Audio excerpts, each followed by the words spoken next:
So my name's Emily. I think it's really important as a performer to have a story that sums you up as quickly as possible so that the audience gets to know you, get to know who they're dealing with. My fun fact for you is that the autocorrect on my phone has learned to predict that I might like to end an email with kind regards and go fuck yourself. So I'm originally from quite a poor part of the northeast of England. I said that like there's a bit of the northeast of England that's not poor. It's all fucking desolate. And I know I don't sound like much of a Geordie these days. I used to have a much stronger accent. And then many years ago, I decided to go to the University of Edinburgh. You know, for the Scottish experience. And after 4 years in the little London of the North, I now sound like this. Which is to say, I don't think that I sound like I would vote Tory, but I do genuinely worry that I sound like I might knowingly fuck one.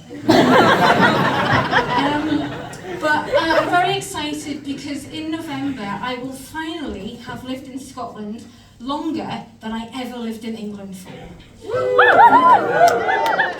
Biggest achievement.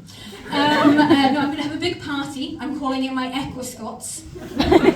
But even after 19 years, I don't think I'll ever get past the identity crisis that comes from feeling culturally and emotionally Scottish, but yet still fucking English. Like, the best way I've found to describe it is that it's like living on the perineum of national identity. Like, I know that where I belong is the fun, wet place in the north. It's frequently hairier than it should be. But I will never escape the arsehole to the south.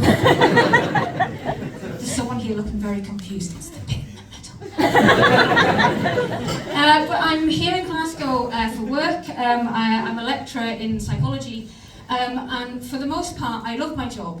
But obviously the last few years were really rough because of COVID. We had to do everything on Zoom. And if you've never had the pleasure of learning or teaching online, then my main takeaway for you from that period is that teaching online is like anal sex. In a supportive environment, it can provide a challenging, yet surprisingly versatile way of meeting your intended outcomes. However, if you're not given enough time to prepare, it's a painful shit show.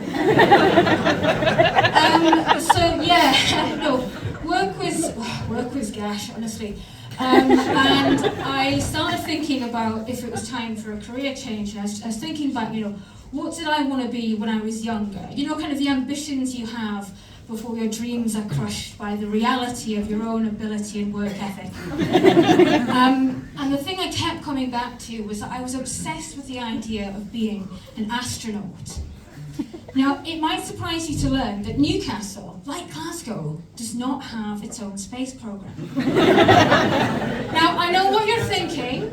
Decades of systemic underfunding by a London-centric government, but no. In this case, it's because even in the depths of space, you can't get someone from Newcastle to wear a fucking jacket. I had proper lockdown madness. I downloaded the astronaut application form from NASA. Turns out they are a little bit pissy about what they consider a real science. Psychology is not on their list. Kind regards to go fuck yourself, NASA, whatever. But I think the reason they don't think that they need psychologists is because they're really careful about who they send up there.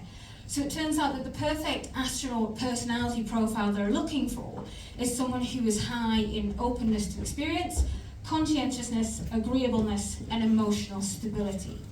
It's essentially an extremely high budget smear test. They're screening for problematic cuts. So it was a no from NASA, nothing to do with psychology, just my emails.